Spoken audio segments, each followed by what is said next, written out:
Nobody can go back and start a new beginning, but anyone can start today and make a new ending. As stated by Maria Robinson, everyone deserves a genuine chance at living life, regardless of his or her crimes and or mistakes they make. If people are immediately executed without discussion and aren't given a chance to recover from their mistake, how are they going to learn? Although killing is illegal around the world, the person who committed the crime shouldn't be killed as well. There should be an alternative punishment in place of taking someone's life. If we abolish the death penalty, the United States will be a more secure environment for everyone. It is resolved that the United States government should abolish the death penalty completely. To clarify, capital punishment or the death penalty is the killing of a person by judicial process as a punishment for an offense.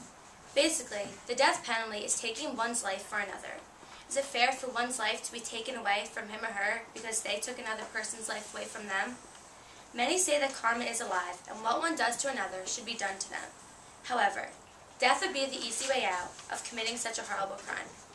We must stop this ongoing circle of murder as soon as possible. Otherwise, the world will never be a safe place, and people will continue to live in fear for themselves and for others. First off, capital punishment is completely immoral. What is one accomplished by taking a life from another? Does it make that person feel better about themselves that they're murdering someone? Who knows? If we use the death penalty and continue to decrease our population, eventually, many humans will be involved in this circle of murder, something that cannot happen. Eventually, in addition, over 2/3 of the country and the world have now abolished the death penalty in law or practice as of January 2010. When you think about that, it seems like a lot, but in reality, that means that there's still parts of the world that are taking lives of others for the crime they committed. To add on, there are many different forms of the death penalty.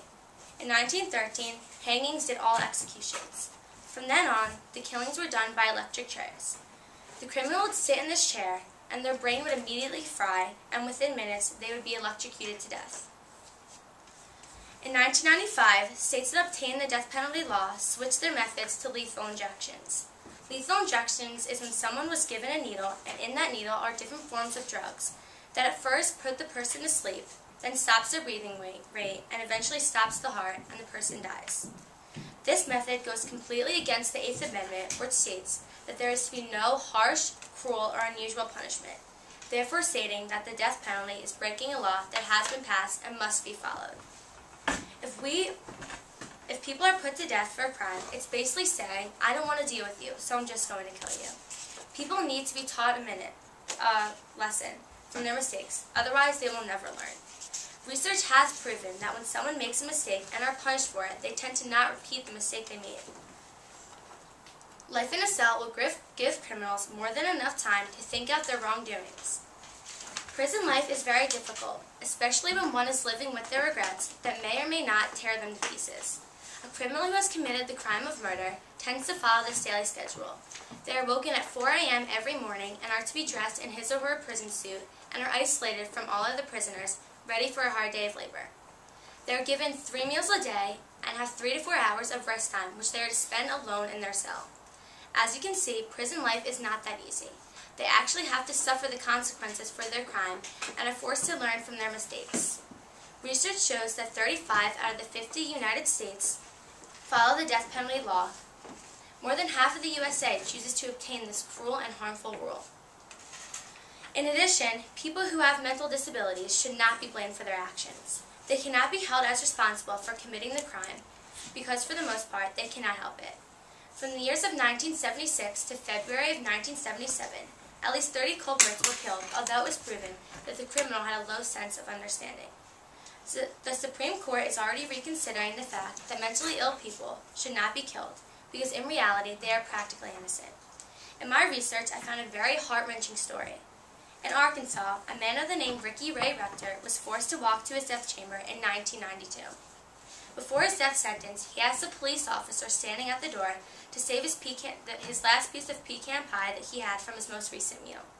Going into this, Ricky probably had no idea that once he went in, he would never come out. This just shows how innocent people are and helpless people are who have disabilities, and how they cannot be held 100% accountable for the crime committed. As shown, not every country uses the death penalty. However, every life counts. You never know if that person has a family to take care of and to provide for, and how much one life matters to another. Although crimes like rape or killing a young child is such an awful thing to hear, if criminals should not be sentenced death, they should be sentenced life in a cell. There are many other ways to go about punishing people and not just resorting to killing. The death penalty has many negative effects on society and continues to do so as we speak. In order for the United States of America to become a safer place and earn back the name it always deserved, our plan by 2015 is that capital punishment will be completely abolished. We are determined that when this cruel event is out of the way, people will feel more comfortable walking outside of their house knowing that they are safe. Thank you.